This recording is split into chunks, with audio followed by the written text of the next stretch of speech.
Hi guys, welcome back. आज का topic है केमिस्ट्री, पूरा chemistry, everything about chemistry, 2 years of chemistry in 15 minutes.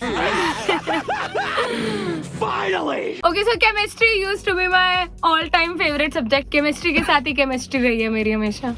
Yeah, that's why she has no chemistry with anybody else. Yeah. Before we start, how much did you score in chemistry boards? 97. NEET. 165. KVPO है. मुझे overall marks पता है, मुझे ये नहीं पता कि मैंने केमिस्ट्री में कितना स्कोर किया था, बट मेरा केमिस्ट्री सबसे अच्छा गया था. And what about AITS? कभी कभी बहुत खराब भी आया, कभी कभी 175, 170. तो आप में से बहुत सारे लोगों ने बहुत सारे क्वेश्चंस पूछे हैं, so we'll divide the entire thing into 4 sections basically. Organic, one is inorganic, one is physical, and the last one is generic questions. Okay, so let's come to organic chemistry. Any tips? Organic chemistry became like my worst enemy to my favorite friend. Organic chemistry को बहुत lightly ले लिया था. Starting में मुझे कुछ समझ में नहीं आती थी, 11th की तो रट्टा मार के चल जाती थी मैं. तो basically organic is like maths, बहुत ही ज्यादा लॉजिकल. आप जितना रट्टा मारोगे आप उतने खराब होते रहोगे. ऑर्गेनिक में 11th का AITS हुआ था, पूरा ऑर्गेनिक आया था उसमें, and I got like 100 marks या 110. मेरे को पता नहीं चला कि मेरे गलत हुए थे सारे, क्योंकि लाइक हाँ ये तो रट्टा मार के. और सर इज लाइक अरे तुम ऐसे कैसे रट्टा मार के जाओगे, तो ऐसे ही होगा. मतलब तुम थोड़ा दिमाग लगाते तो पता चलता है कि ऑब्वियसली ये 5th पोजीशन नहीं 6th पोजीशन पे जुड़ेगा. मैंने फिर ऑनलाइन पढ़ना शुरू किया और बस ऑनलाइन ही पढ़ा. उसी से मेरा 11th स्ट्रॉन्ग हुआ. इट्स लाइक अ बहुत बड़ी ब्लेसिंग है. मतलब मुझे तो मैं प्रॉपर 5-5, 6-6 बार सेम चीज पढ़ती रहती थी, एंड वही सारे एक्सेप्शंस वगैरह, कुछ लॉजिक वगैरह वो सब बताएंगे आपके teachers. What books did you use? NCERT's भगवान Bhagavad Gita. Then I used MS Chauhan. उससे मैंने पूरा 12th 11th सब किया था. एंड देन मैंने general organic chemistry Himanshu Pandey से दोबारा करी थी, फंडामेंटल स्ट्रॉन्ग करने के लिए. आपने अपने मॉड्यूल्स यूज किए थे?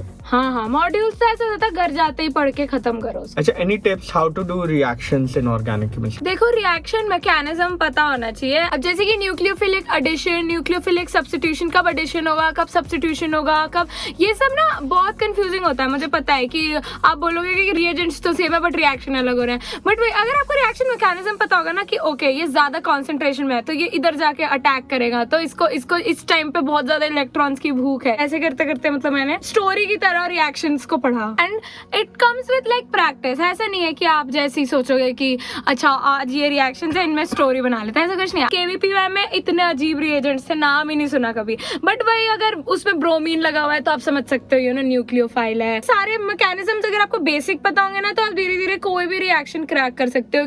Okay, let's move on to inorganic chemistry. इस पे तो सबने इतने क्वेश्चंस पूछे हैं. हाँ, ऑब्वियसली इस पे बात करते हैं, but before that We really like to thank Unacademy for helping us bring this series of videos to you. so the latest development is कि Unacademy has 3 new teachers from सर्वोत्तम इंस्टीट्यूट जो कोटा में है. एंड आपने सुना ही होगा, मतलब मेरे कोटा में जो फ्रेंड्स हैं they're like it's one of the premier institutes वहाँ पे नीट के लिए. एंड उनके directors are joining Unacademy and starting new batches. And they have like produced, you know, top rankers NEET के, and बहुत famous है like AB sir, GST sir, MJ sir. मैं कोटा से नहीं पढ़ी हूँ तब भी मुझे पता है उनके नाम. Even I know them. Wait a minute. From right now. जैसे कि मैंने आपको पहले वीडियोस में भी बताया कि मेरे टीचर्स ही, मैं पर्सनल टीचर्स ही छोड़ के चले गए थे हमें Unacademy के लिए. तो why you do this Unacademy? इतनी खुशियाँ आज तक नहीं हुई. So these teachers along with some other amazing faculty members of Unacademy have started like 3 batches. For 2021 they have an Achievers Pro batch. For 2022 they have Early Enthuse batch, and for 2023 they have Early Nurture batch. Guys, ये courses just अभी शुरू हुए हैं, so please जाओ join करो. इतने अच्छे teachers पढ़ा रहे हैं. अगर आप 1-2 दिन लेट भी हो तो कोई बात नहीं. If you have Unacademy Plus तो आपको ये सारे रिकॉर्डेड लेक्चर्स, असाइनमेंट्स सब कुछ रिकॉर्डेड मिल जाएंगे. And the best part is कि अगर आप 3 is a crowd code use करते हो तो आपको मिलेगा 10% ऑफ. कितने क्रिंज है मामा. बोलने दे. Okay, coming back to inorganic chemistry, any general tips that you may have? बस repeated revision. That is all I can say. जितना भी बोरिंग लगे सुबह उठ के शाम को सोते हुए बस पढ़ते रहो. अच्छी बात बोली.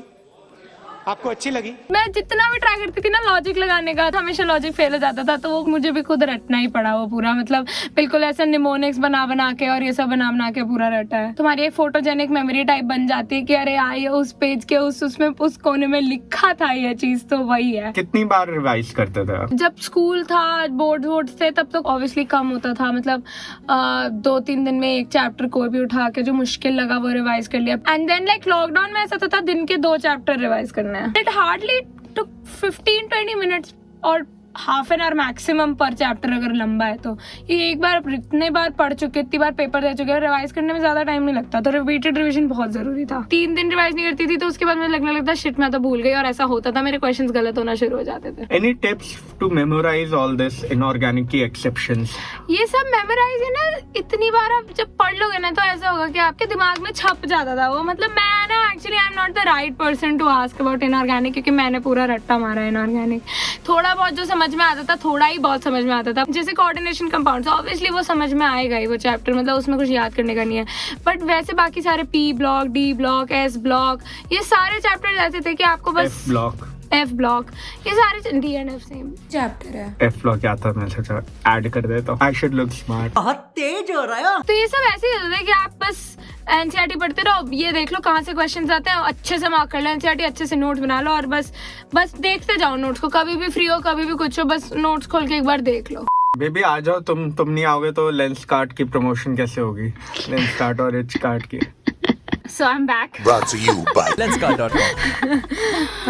Okay, so Vidhi, a lot of questions that we got were, is NCERT enough? For inorganic. संक्षिप्त हो जाती है हमारी। इनऑर्गेनिक के लिए I would say yes, more than sufficient NCERT, specially NEET point of view से, even KVPY point of view से, mostly AIATS point of view से भी, क्योंकि ऐसा होता है इनऑर्गेनिक में ना कि जो क्वेश्चन आपको नहीं आता ना वो फिर किसी को भी नहीं आता, मतलब वो आउट ऑफ सिलेबस है, तो एनसीईआरटी इनफ होती थी। मॉड्यूल नहीं करना चाहिए, मतलब एक बार पढ़ लो, अगर आपको लगे कि हाँ इससे 3-4 बार क्वेश्चंस आ रहे हैं तो उसको अपनी नोटबुक में लिख लो, ऐसा कर लो, बस उससे ज्यादा मत करो कुछ। Vidhi, tell us which books you used for inorganic chemistry. NCERT and module थोड़ी सी, नोट्स अपने, एंड वीके जायसवाल, कुछ चैप्टर्स, बस कुछ चैप्टर्स जैसे हाइड्रोजन और कोऑर्डिनेशन कंपाउंड्स, बाकी कुछ। How did you make notes for inorganic chemistry? मैंने ना 11th की स्टार्टिंग में बहुत बड़ी गलती करी थी मॉड्यूल्स वगैरह पढ़ के, तो वो नोट्स ऐसा होता था इतने सारे बन जाते थे एंड कुछ समझ में नहीं आता था कहाँ से पढ़ो। फिर उसके बाद एनसीईआरटी से जब मैंने पढ़ना शुरू किया तो ऐसे नोट्स की जरूरत ही पड़ती थी, वही हाईलाइट कर लिया बुक में ही, जैसे कि मतलब ये जो मैं आपको दिखा रही हूँ, ये समझ में नहीं आया तो यहाँ क्वेश्चन मार्क लगा दिया, नीट 2019 में आया था। और जैसे कि ये रिएक्शन बहुत पूछा जाता था एंड इसमें CO2 से कंफ्यूज कर देते थे, तो CO2 नहीं होगा, H2O निकलेगा। एंड ये भी जैसे समझ में नहीं आया तो मार्क कर दिया, यहाँ पे डाउट्स मार्क कर दिए थोड़े से। ये थोड़ा एक्स्ट्रा इन्फॉर्मेशन है जो मेरी मॉड्यूल में लिखी थी, जो पूछते थे AIATS में बहुत, तो ये भी मैंने यहीं लिख लिया था। देन ये भी थोड़ा एक्स्ट्रा चीज़ें थी जो मैंने यहीं लिख ली थी। लॉकडाउन में मुझे आर्यन राज सिंह भैया के नोट्स मिले, टॉपर के नोट्स थे, उन्होंने डाले थे, जिनकी AIR 6 आई थी 2019 में, तो मैंने उनके नोट्स इनऑर्गेनिक के देखे ना, लाइक वाओ ये कितने अच्छे नोट्स हैं। इसमें सॉरी एनसीईआरटी थोड़ा सा बाहर, थोड़े से कॉन्सेप्ट सब कुछ था, तो प्लीज़ उनकी टेलीग्राम चैनल है एम्सोनियन ARS, उस पर उन्होंने इनऑर्गेनिक के नोट्स डाल रखे हैं, तो वो देख लो। Okay, so now moving on to physical chemistry, which I did not know existed. Wrong person to do this video with. Guys, I'm a commerce student. you're a commerce student who also earns the most in our family. Because of Thank you very much. Hashtag hard work. Anyone can do it. कोई नहीं, 10 साल बाद बात करेंगे। Then I will be earning 10 times more. Okay, so physical chemistry makes up the most part of your chemistry, like सबसे ज़्यादा chapters उसी में होते हैं, and it's also like maths only, मतलब अगर आपको एक बार concept पता है, formula पता है, तो आप लगा के कर ही लेते हो, तो question practice is the main thing. So the next question is, how do you practice numericals? I practiced from NMST, from my own module, from Allen की module and AIATS and FTs वगैरह में जो होते थे क्वेश्चंस। कई लोगों ने ये भी पूछा था कि फॉर्मूले कैसे याद रखने हैं कि कौन से में क्या यूज होगा। देखो वो तो मैंने कॉन्सेप्चुअली समझा था। मेरी मम्मी ने अपने मैथ्स के पेपर में यही किया था 10th में कि सारे फॉर्मूला रट गई और हर क्वेश्चन में सारे फॉर्मूला लिख दिए। 33 आ गए थे उनके 100 में से, उन्होंने एक क्वेश्चन सॉल्व नहीं किया था। जोर जोर से बोल के लोगों को स्कीमें बता दे। दीदी can only do something like this. Guys मैंने भी ऐसे किया था। When I had my algorithm paper, I learned 10 algorithms और वही जाके लिखा, पास हो गया। कौन है? मतलब कहाँ से आते हैं? जैसे कि मॉड्यूल के जब क्वेश्चंस कर रहे हो तो हर क्वेश्चन में पहले समझ रहे हो कि इसमें ये फॉर्मूला लग रहा है बट क्यों लग रहा है इसमें फॉर्मूला। लाइक अगर इसमें थोड़ा सा चेंज कर दोगे क्वेश्चन में तो कौन सा फॉर्मूला लगेगा, या क्या हमें थोड़ा एक्स्ट्रा इन्फॉर्मेशन पता होनी चाहिए क्वेश्चन सॉल्व करने के लिए। तो मैं हर क्वेश्चन को एनालाइज करती थी जब पहली बार कर रहे हो फिजिकल केमिस्ट्री। फिर तो धीरे धीरे आदत होगी, फिर पता चला अरे ये टाइप का क्वेश्चन है, इसमें ये फॉर्मूला के बाद ये फॉर्मूला के बाद ये फॉर्मूला लगेगा। बट स्टार्टिंग में मैंने बहुत समझ के किया है। तो आप स्टार्टिंग में जैसे मान लो कुछ 50 क्वेश्चन उठाओ और उन 50 क्वेश्चन को एनालाइज करो कि इसमें ये फॉर्मूला क्यों लग रहा है अगर लग रहा है तो, क्योंकि वरना एंड में 12th के एंड तक आते आते इतने फॉर्मूलाज हो जाएंगे ना कि आप खत्म हो जाओगे। पता है मेरे साथ नीट वाले दिन भी ये हुआ है कि एंजाइटी की वजह से मैं फॉर्मूला ही भूल गई गिब्स फ्री एनर्जी कैलकुलेट करने का। लेकिन मुझे क्योंकि पूरा कॉन्सेप्ट पता था कि वो डिराइव कैसे हुआ है फॉर्मूला, मैंने उधर बैठे बैठे डिराइव कर लिया फॉर्मूला एंड देन डिराइव करने के बाद सॉल्व किया क्वेश्चन। इतना भी आपको करने की जरूरत नहीं है कि बस सारी डेरिवेशंस भी याद है तुम्हें, बट मुझे अच्छा लगता था इसलिए मैं याद करती थी। बट थोड़ा पता होना चाहिए कि क्यों यूज कर रहे हैं हमें फॉर्मूला अगर कर रहे हैं तो बस ये नहीं कि वैल्यूज डाल दिया आंसर आ गया। Is theory for physical chemistry important from NCERT? Sorry, पक्का कोई गाली दे रहा है। नॉट रियली, मैंने तो नहीं पढ़ी थी। आपने थ्योरी नहीं पढ़ी थी फिजिकल की? नहीं पढ़ी थी?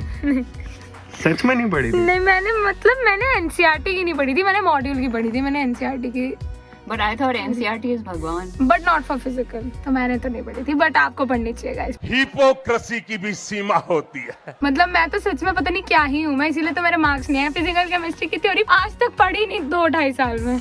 So let's move on to some generic questions now. So any tips for boards? Boards के लिए मैंने केमिस्ट्री से पहले शायद ही पढ़ा होगा। Great tip.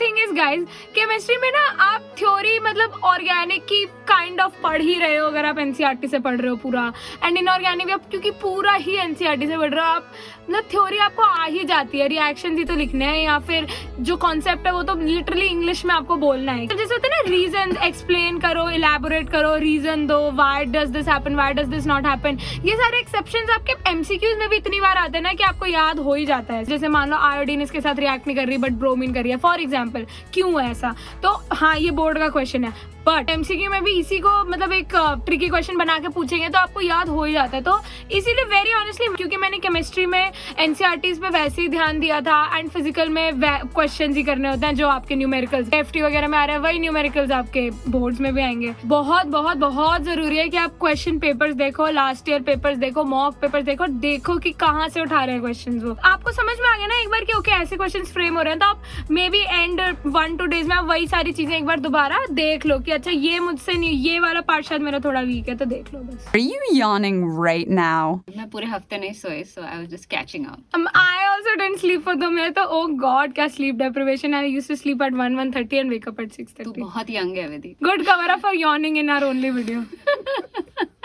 Any tips for KVPY? KVPY तो favourite. Inorganic, physical and organic तीनों पार्ट्स ऑफ केमिस्ट्री में बहुत सही लॉजिक वाले क्वेश्चंस थे।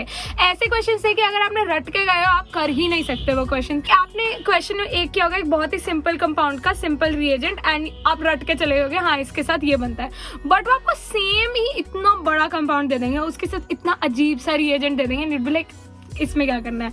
बट अगर आपको कॉन्सेप्ट पता होगा कि अच्छा इसमें ये फ्री रेडिकल मैकेनिज्म से चलेगा, क्या ये रिएजेंट भारी लग रहा है, भारी रिएजेंट है तो ये सब्स्टिट्यूट करेगा या ऐड होगा, जो भी फॉर एग्जांपल मैं बता रही हूँ। तो मतलब बहुत लॉजिक वाले क्वेश्चंस थे। इनऑर्गेनिक में भी लॉजिक वाले क्वेश्चंस थे। अगर आपको रिएक्शन नहीं भी पता, लेकिन अगर आपने लॉजिक से पढ़े हैं, आपको थोड़ा एटलीस्ट लॉजिक याद है कि ये क्यों निकल रहा है, जो भी निकल रही है, जो गैस निकल रही है वो क्यों निकल रही है, तो आप कर पाओगे, वरना नहीं कर पाओगे। थोड़ा लॉजिक तो लगता है। And everyone around you heads for the exits. Tips for KVPY यही रहेगी कि अपनी सारी केमिस्ट्री समझो, हर चीज के पीछे पूछो क्यों हो रहा है। KVPY ये बोलेगा कि अगर तुमने पूछा है ना कि क्यों हो रहा है तो तुम्हें ये वाला भी आ जाएगा फिर। Which all YouTube channels did you use? मैंने यूज किया था अनअकैडमी ऑब्वियसली, एंड मैंने फिजिक्स वाले यूज किया था। How do you memorize periodic table? D block तो याद करना ही पड़ा पीरियोडिक टेबल से, तो मैंने तो निमोनिक से याद कर लिए थे, जैसे कि हीना, नीना, समथिंग, करीना की जवानी, ऐसे करके कुछ था वो। बट ऐसा जरूरी नहीं है कि आपको याद ही करनी है पूरी periodic table routine. When did you finish the NEET syllabus? 11th का रिवीजन कंप्लीट होने के बाद भी हम दिसंबर जनवरी तक हो चुका था हमारा सिलेबस पूरा, तो उसके बाद बस वही था रिवीजन, पेपर, रोज paper. And any last tips for how to revise in the last 4 months? क्योंकि अब approximately 4 month बचे हैं। अगर आपने नोट्स बना रखे हैं, अपनी एनसीईआरटीज अच्छी कर रखे हैं तो वेल एंड गुड, नहीं भी करी तो कोई बात नहीं, अब करो। 4 महीने बहुत होते हैं। एवरीडे उठाओ 6-7 चैप्टर, मतलब 2 केमिस्ट्री के, 2 बायो के, 2 फिजिक्स के, तो खैर सिर्फ क्वेश्चंस लगाने हैं, तो उसमें आपको ऐसे नोट्स नहीं बनाने। तो मान लो आपने 3 घंटे फिजिक्स के क्वेश्चंस कर रहे हो, बाकी के 2 घंटे केमिस्ट्री की। देखो द थिंग इज, मार्क करना मेरा फेवरेट चीज़ होती थी, क्योंकि मार्क करते हुए ना सबसे ज़्यादा याद होता था मुझे, क्योंकि आप उस टाइम सबसे ज़्यादा एफिशिएंटली समझ रहे हो एंड एक्टिवली आप ना ये आपको रियलाइज हो रहा हो कि ये चीज़ इंपॉर्टेंट है, ये चीज़ मुझे याद रखनी है। मार्क करना ऐसा मत समझो कि लाइबिलिटी है, वो अभी कुछ ही महीने बचे हैं, हम कैसे नोट्स बनाएंगे, कैसे करेंगे। ये सोचो कि अगर मेरा मान लो 1 हफ्ते बाद पेपर है और मुझे 1 हफ्ते में पूरी 11th 12th रिवाइज करनी है, तो इतने एफिशिएंट नोट्स बनाओ कि आप बस हर चैप्टर 15-20 मिनट्स में पलट पाओ, देख पाओ। So this brings us to the end of the video.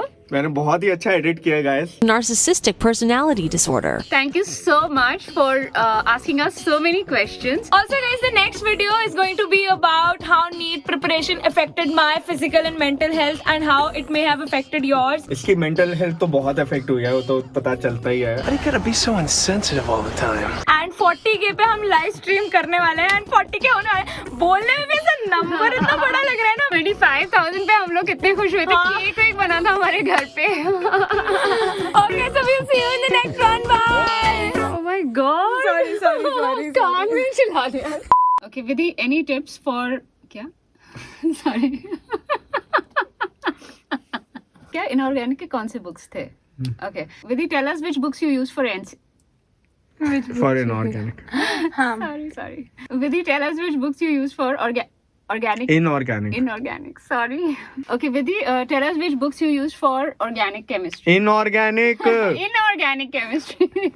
ऊपर से गरम है, अंदर से नरम है, थोड़ा शरीफ भी है, थोड़ा सा बेश, मुझे एनर्जी चाहिए है। ओफो, इसे टाट के भगाऊं, ओफो, या सीने से लगाऊं, सर पे बिठाऊं या थप्पड़ लगाऊं, ओफो। चलो, एनर्जी रीगेन्ड। मेरी नस मुड़ गई। ओ भाई कौन सी? आउच, नस मुड़ गई।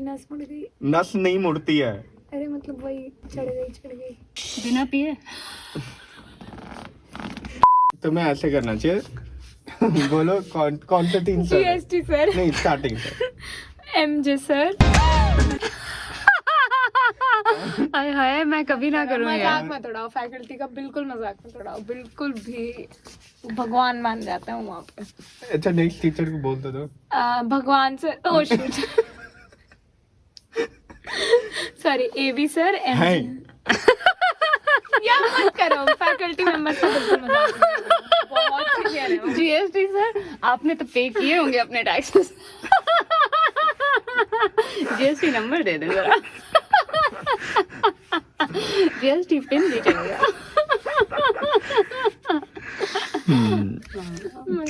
जीएसटी भरने का टाइम आ रहा है sir. Tips on how to fill GST. चलो ठीक है, आगे out of the system. I was just kidding. Come on.